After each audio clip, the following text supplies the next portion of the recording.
सैयदा मरियम अलैहिस्सलाम के लिए फरिश्तों का नाजिल होना, फरिश्तों के नजूल से फैज़याब होने वाले लोगों में से एक मुकर्रब हस्ती सैयदा मरियम अलैहिस्सलाम है। हज़रत मरियम अलैहिस्सलाम वो बरगज़ीदा शख्सियत थी जिनका चुनाव अर्श पर हुआ और इन्हें खैरुन निसा का लक़ब मिला। नबी करीम सल्लल्लाहु अलैहि वसल्लम ने फरमाया, मर्दों में बहुत सारे मर्द कामिल हुए हैं मगर औरतों में सिर्फ मरियम बिनते इमरान और आसिया अलैहिस्सलाम फ़िरौन की बीवी कामिल हुई। हज़रत मरियम अलैहिस्सलाम वो शख्सियत थी जिन्हें ये एजाज़ हासिल है। वो और इनके लख्ते जिगर ईसा अलैहिस्सलाम को हमेशा शैतान से महफूज रखा गया। हज़रत मरियम अलैहिस्सलाम वो सादतमंद खातून थी जिनके लिए आसमान से खाना आता था। सैयदा मरियम अलैहिस्सलाम वो मुक़द्दस औरत थी जिनके लिए एक से ज़्यादा मरतबा फरिश्ते नाज़िल हुए। ये इनकी बुजुर्गी की बहुत बड़ी अलामत थी। मलाइका के नज़ूल की दलील अल्लाह ताला के मुक़द्दस किताब कुरान मजीद में मौजूद है। अल्लाह तबारक व तआला इरशाद फरमाते हैं, वइज़ क़ालतिल मलाइकतु या मरियम इन्नल्लाह अस्तफ़ा व तहिरुका वस्तफ़ाकी अला निसाइल आलमीन।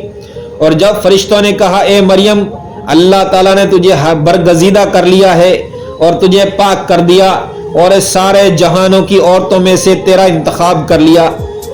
यह आयत मुबारका में फरिश्तों के नाजिल होने के बाद हज़रत मरियम अलैहिस्सलाम को बशारत देना कि तुझे चुन लिया गया है और तुझे पाक कर दिया गया है और तेरा ये चुनाव जहां भर की औरतों में से है, ये पहली बशारत है जो सैयदा मरियम अलैहिस्सलाम को दी गई। और इस आयत से फरिश्तों का हज़रत मरियम अलैहिस्सलाम से हम कलाम होना साबित है और यह हज़रत मरियम अलैहिस्सलाम के लिए सादत की बात थी, शान व अज़मत को बुलंद करने वाली बात थी। एक दूसरे मुकाम पर फिर फरिश्तों ने सैयदा मरियम अलैहिस्सलाम को बगैर बाप के यानी मरियम अलैहिस्सलाम के खावंद के बगैर बेटे की बशारत दी और ये बशारत अनोखी और हैरान कुन थी।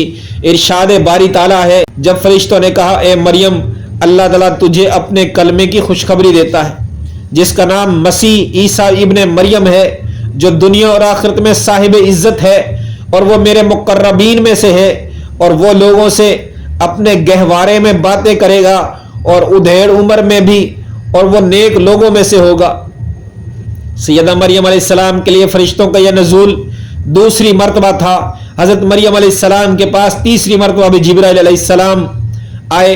इसकी दलील सूरह मरियम में अल्लाह रब्बुल इज़्ज़त का यह फरमान है। इस किताब में मरियम अलैहिस्सलाम का भी वाक़या बयान किया जबकि वो अपने घर के लोगों से अलहदा होकर मशरिक जानिब आई और उन लोगों की तरफ से पर्दा कर लिया। फिर हमने उनके पास अपने रूह जिब्राइल अलैहिस्सलाम को भेजा, बस वो उनके सामने आदमी की शक्ल में जाहिर हुआ।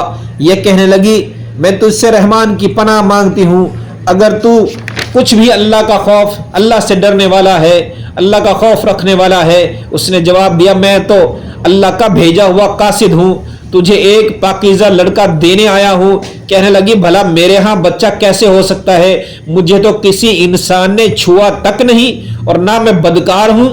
इसने कहा, बात तो यही है, लेकिन तेरे परवरदिगार ने कहा वो मुझ पर बहुत आसान है, हम तो ऐसे लोगों के लिए निशानी और जरिया रहमत और मेहरबानी बना देंगे। तयशुदा बात है, जब वो हामला हो गई और इसी वजह से वो अलहदा होकर एक दूर की जगह चली गई।